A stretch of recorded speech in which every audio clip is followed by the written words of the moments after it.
Well, either the media in New South Wales have gone to sleep or I'm inhabiting another planet. I worked for a Liberal Prime Minister. As you know, I was his speechwriter and senior advisor.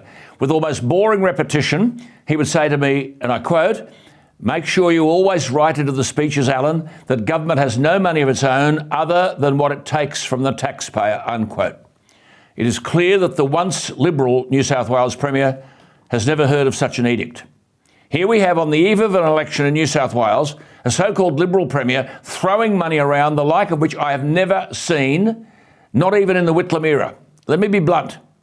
The management of the New South Wales economy utterly disqualifies the coalition from any claim to being returned on March 25. The Premier might be able to dance with elderly people and launch a campaign with 36 children sitting behind him. But the reality is Premier Perrottet is in utter betrayal of the future of those same children. The spending figures in New South Wales are staggering, but the spending continues. The Premier on Sunday pitched his re-election hopes on a promise to parents that his government would provide financial security for their children. This is either inexcusable stupidity or an inexcusable untruth. All he's done in this campaign is to saddle today's children, the adults of the future, with unmanageable levels of debt.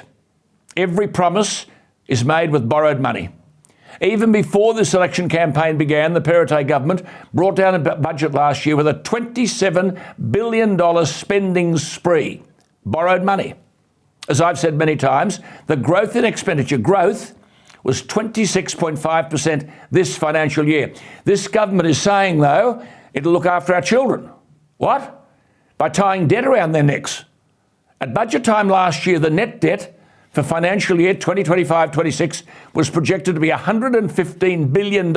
Since then, we've had a half-yearly budget review for this financial year, indicating the government's deficit, that is spending yearly more than it has, will go from $2.8 billion to $6.5 billion.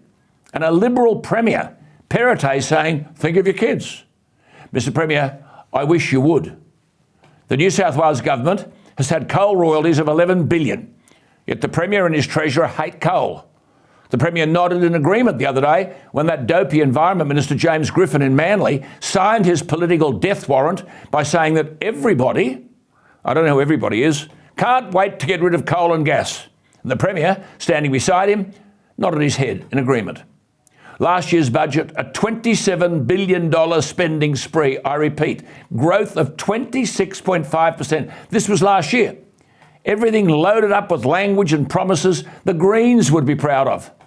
The Perrottet government says electric vehicles will be 50% of new car sales by 2030. So they're going to tell us what to drive. And we'll build 30,000 new charging stations. Where do these figures come from? A Liberal Premier is saying he's thinking of our kids by spending billions of dollars of money that we haven't got. As of last Thursday, March 9, to existing debt, the Perrottet government has promised, as at last Thursday, $38.2 billion in this election campaign to try to buy an election victory. Indeed, this Liberal government says shamelessly that borrowing cash and privatising assets is the key to funding the state's $110 billion infrastructure pipeline. Well, there can't be many assets left to sell. And he calls this a long-term economic strategy and a balanced approach to financial management. Who's written this rubbish? Words have lost their meaning. I suppose what Standard & Poor's, the global ratings agency, says doesn't matter. Their analyst Martin Fu last month said that budget repair discipline had waned, I would say disappeared. He highlighted the fact that New South Wales then was forecast to record a deficit of $6.5 billion, $3.7 billion worth than forecast only 7 months ago. $3.7 billion. This I regard as a scandal, and to me, it disqualifies Perrottet from being taken seriously.